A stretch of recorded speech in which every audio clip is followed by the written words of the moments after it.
Student भारतीय college of polytechnic Durg course diploma computer science engineering and electrical engineering first semester first year student subject computer fundamental and application my self Nitish Kumar Chandrakar assistant professor from computer science department. So this is unit first basic of computer system lecture number 2nd. So today is our next topic central processing unit. So इसके पहले हम lecture first में central processing unit के बारे में already discuss कर चुके हैं. अब हम ब्रीफली डिस्कस करने वाले हैं सेंट्रल प्रोसेसिंग यूनिट क्या होता है और हमारे कंप्यूटर में ये किस तरह से यूज किए जाते हैं. So a central processing unit is the electronic circuitry within a computer that carries out the instructions of computer program by performing the basic arithmetic, logic, control and input-output operations specified by the instructions.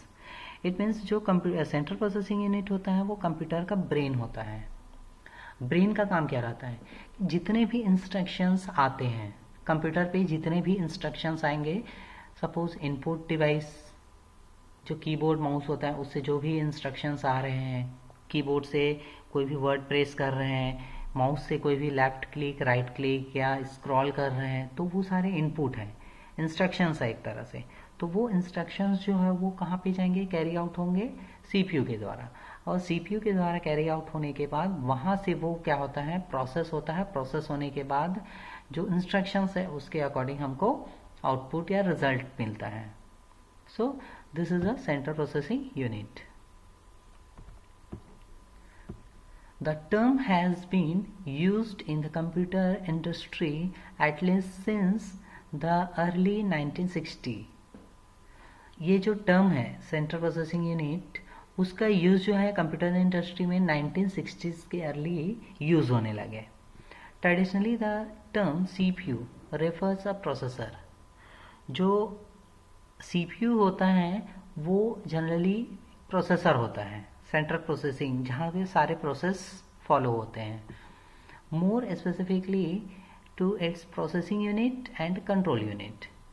Distinguishing these core elements of a computer from external components such as memory, main memory and input-output circuitry. So जो external component होते हैं computer के वो main memory होता है और जितने भी इनपुट आउटपुट सर्किटरी होते हैं वो होते हैं. मेन मेमोरी मतलब जो आपके रैम हो गए, रैंडम एक्सेस मेमोरी, रोम हो गए, रीड ओनली मेमोरी, तो ये सब जो है प्राइमरी मेमोरी होते हैं.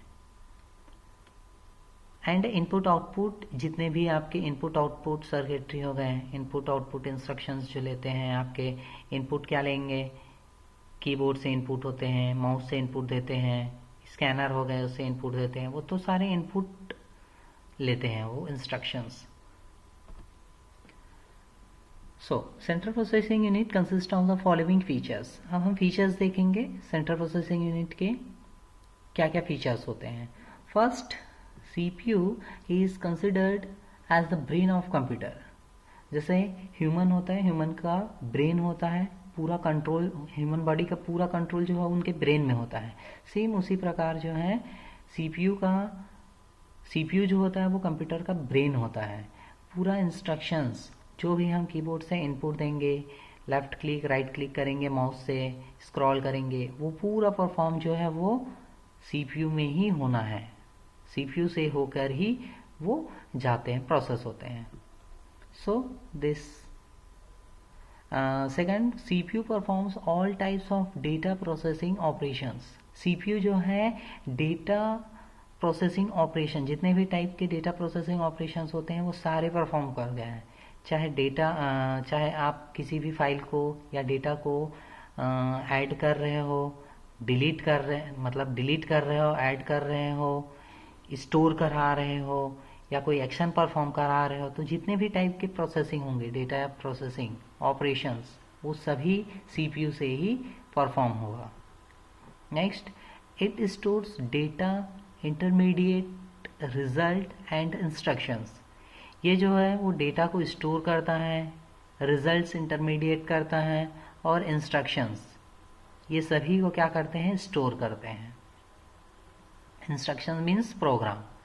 ऑलरेडी प्रोग्राम जो है वो कंप्यूटर में ही स्टोर रहेंगे, तभी तो आप कोई भी फाइल ओपन करते हो, MS वर्ड ओपन करते हो, तो वो क्या होता है, एक तरह का प्रोग्राम ही होता है जिसको आप क्या करते हो, ईजिली चलाते हो, यूज करते हो। Fourth one is it controls the operations of all parts of computer. ये जो है कंप्यूटर के जितने भी पार्ट्स होते हैं, चाहे कीबोर्ड हो गए, माउस हो गए, प्रिंटर, स्कैनर, जितने भी एक्सटर्नल हो गए, इंटरनल हो गए, सारे पार्ट्स को कंट्रोल करता है। सो this is the features of CPU. CPU itself has following 3 components. अब CPU के भी 3 components होते हैं, इसके बारे में भी हम कल ऑलरेडी डिस्कस कर चुके हैं। क्या क्या होते हैं 3 components? मेमोरी और स्टोरेज यूनिट। मेमोरी और स्टोरेज यूनिट मीन्स जहाँ पे आपके डेटा जो है वो स्टोर होंगे, सेव होंगे मेमोरी में। Second one is a control unit. Control unit मतलब जहाँ पे जो भी इंस्ट्रक्शंस आप दे रहे हो उसको कंट्रोल किया जाएगा। And third one is arithmetic logic unit, ALU। Arithmetic logic unit मतलब जहाँ पे अरिथमेटिक ऑपरेशंस परफॉर्म होते हैं। Arithmetic operations mean addition, multiplication, division, multiplication, modulus, ये सारे अरिथमेटिक ऑपरेशंस होते हैं जो वहाँ पर परफॉर्म होते हैं। So this is a CPU। First input unit, then this is a CPU. CPU, this is also divided in 3 parts. First, memory unit, also connected, control unit, then also connected, arithmetic logic unit. Then this is a bidirectional connected to each other. Then CPU is यहाँ पर operation perform होगा, processing होगा, जो भी input unit रहेगा, input आएंगे, यहाँ से इनपुट डेटा आएंगे, इनपुट डेटा को प्रोसेसिंग किया जाएगा, चाहे उसको स्टोर करने का काम हो, चाहे उसको कंट्रोल करने का काम हो, चाहे कोई अरिथमेटिक लॉजिक ऑपरेशन परफॉर्म करने की बात हो। पूरा प्रोसेस होने के बाद ही वो क्या होगा, आउटपुट यूनिट में जाएगा और वहाँ से रिजल्ट हमको शो होगा। So this is a basic structure of CPU. So next, memory और storage unit. This unit can store instructions, data and intermediate results. Memory में क्या होता है कि जितने भी डेटा हो गए, जो भी इंस्ट्रक्शंस हो गए या रिजल्ट्स हो गए, सभी को स्टोर करने का काम करता है मेमोरी में, ताकि ज़रूरत पड़ने पर हम उस स्टोर डेटा का यूज़ कर सकें। This and it supplies information to other units of the computer when needed. मतलब वही, अगर आप एक बार किसी भी डेटा को सेव कर लेते हैं हमारे कंप्यूटर में, तो वो लाखों करोड़ों वर्षों तक वो उस कंप्यूटर पे स्टोर रहेंगे। जब ज़रूरत पड़ता है हम उस डेटा को यूज़ करते हैं। It is also known as internal storage. उसी को क्या बोलते हैं, इंटरनल स्टोरेज रहता है। जैसे कि अभी आप मोबाइल खरीदने जाते हो तो आप सबसे पहले फीचर्स पूछते हो मोबाइल के, कि भैया इनका कितना GB रैम है, कितना इंटरनल स्टोरेज है, तो बोलते हैं 64 bit internal storage, 4 GB, 8 GB RAM, front इतना मेगापिक्सल कैमरा, इस तरह से बोलते हैं ना। तो इंटरनल स्टोरेज मतलब आपके कंप्यूटर में स्टोरेज कितना है इंटरनल, और एक्सटर्नल मीन्स बाहर से कितना आप उसमें ले सकते हो। जैसे कि आप हार्ड डिस्क आता है, एक्सटर्नल जिसको बोलते हैं एक्सटर्नल हार्ड डिस्क, तो एक्सटर्नल हार्ड डिस्क अलग से आप उसमें अपने कंप्यूटर में लगाकर उस पर डेटा को क्या कर सकते हो, स्टोर कर सकते हो। उसी तरह इंटरनल भी रहता है, इंटरनल में जो रहेगा वो तो रहेगा ही, आप एक्सटर्नल भी स्टोर कर सकते हो। और मेन मेमोरी और द प्राइमरी स्टोरेज और random access memory. So this is a memory unit. Its size affects speed, power and capability. Primary memory and secondary memory are two types of memory in their computer. So computer में memory जो होता है 2 types के होते हैं, एक primary memory होता है और एक सेकेंडरी मेमोरी होता है। सो प्राइमरी मेमोरी में क्या होता है, रैम और रोम होता है, जिसमें डेटा जो है वो टेम्पररी स्टोर रहता है। टेम्पररी कहने का मतलब अगर मान लो रैम में अगर कोई डेटा स्टोर है और आप उसको सेव नहीं किए हो, जब तक सेव नहीं करोगे तब तक वो सेकेंडरी मेमोरी में स्टोर नहीं होगा। तो अचानक से अगर स्विच ऑफ हो जाता है, पावर ऑफ हो जाता है कंप्यूटर का, तो वो जितना भी रैंडम जो रैम में रहेगा प्राइमरी मेमोरी में स्टोरेज डेटा, वो पूरा लॉस हो जाएगा। जब आप उसको रिस्टार्ट करोगे कंप्यूटर को तो वो डेटा आपको फिर से नहीं मिल सकता। सेकेंडरी मेमोरी में क्या होता है कि सेकेंडरी मेमोरी में अगर एक बार डेटा स्टोर हो गया, उसके बाद आप पावर ऑफ करने के बाद अगर ऑन करोगे तो भी वो डेटा एज इट इज रहेगा, आप उसको यूज कर सकते हो। सो ये होता है primary memory and secondary memory. Functions of the memory unit. अब मेमोरी यूनिट के फंक्शंस क्या क्या होते हैं? First, it stores all the data and instructions required for processing.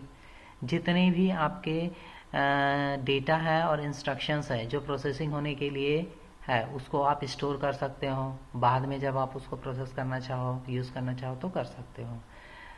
Second is it store immediate results for processing. अगर आपको किसी भी डेटा को इमीडिएटली प्रोसेस करना है, रिजल्ट लेना है, तो आप उसको भी स्टोर कर सकते हो। It store the final result of processing before this results are released to an output device, and all inputs and outputs are transmitted through the main memory. जितने भी इनपुट्स और आउटपुट रहते हैं वो मेन मेमोरी से ही transmit होते हैं। So this is the basic functions of memory. Next one is the control unit. What is control unit? So this unit controls the operations of all parts of the computer but does not carry out any actual data processing operations. So functions of this unit are: first, it is responsible for controlling the transfer of data and instructions among other units of computers. मान लो अगर हम एक computer से दूसरे computer में या computer से किसी एक्सटर्नल मेमोरी में हम कोई डेटा ट्रांसमिट कर रहे हैं, तो डेटा ट्रांसमिट करने का जो कंट्रोल रहता है वो कंट्रोल यूनिट का रहता है, वो कंट्रोल करके रखेगा। It manages and coordinates all the units of the computer. ये जो कंप्यूटर के जितने भी यूनिट्स रहते हैं उसको मैनेज करता है और कोऑर्डिनेट करता है कि किस सीक्वेंस में वो फ्लो ट्रांसफर होगा, मैनेज होगा। ये पूरा कंट्रोल यूनिट का काम होता है। Third one is it obtains the instructions from the memory, interprets them and directs the operation of the computer. Control unit में मेमोरी में जितने भी स्टोर डेटा हैं वो सब एक सीक्वेंस में एग्जीक्यूट होता है। जिस डेटा को आपको प्रोसेस करना है आप उस डेटा को मेमोरी से फैच करेंगे और उसको प्रोसेस कराएंगे। It communicates with input output device for transfer of data and result from storage. And next, it does not process or store data. Control unit का काम जो है वो किसी डेटा को स्टोर और प्रोसेस करना नहीं होता। स्टोर करने का काम मेमोरी का होता है और प्रोसेस करने का काम सीपीयू का होता है। कंट्रोल यूनिट का काम क्या रहता है? सिर्फ कंट्रोल करना, सिर्फ कंट्रोल करना, लिमिट क्रॉस नहीं करेंगे, ये होता है इसका मतलब। So next one is arithmetic logic unit, ALU. This unit consist of 2 subsections, namely arithmetic section and logic section. Arithmetic section मतलब आपके जितने भी एडिशन, मल्टीप्लिकेशन, डिवीजन और सब्ट्रैक्शन ऑपरेशंस होते हैं वो सब इसमें अरिथमेटिक ऑपरेशन में होते हैं। लॉजिक ऑपरेशन में आपके जितने भी लॉजिकल होते हैं, कंपैरिजन करना, किसी चीज़ के 2 वैल्यू के बीच कंपैरिजन करना, किसी 2 वैल्यू में से एक को सेलेक्ट करना, किसी 2 वैल्यू में से मैच करना, मर्ज करना डेटा को, तो ये लॉजिकल ऑपरेशंस होते हैं। तो अरिथमेटिक लॉजिक ऑपरेशन में यही 2 सबसेक्शंस अवेलेबल होते हैं। First arithmetic section and second is the logic section. Arithmetic section, function of arithmetic section is to perform arithmetic operations like addition, subtraction, multiplication and division. तो arithmetic section का जो functions होते हैं वो basically किसी भी अरिथमेटिक ऑपरेशन को perform करना, जैसे कि एडिशन, सब्ट्रैक्शन, मल्टीप्लिकेशन और division. So all complex operations are done by making repetitive use of the following use of the above operations. And logic section, functions of logic section is to perform logic operations such as comparing karna, selecting, matching and merging of data. So this is the logic section. I hope this topic is clear. So next video lecture में हम next topic पढ़ेंगे. Thank you.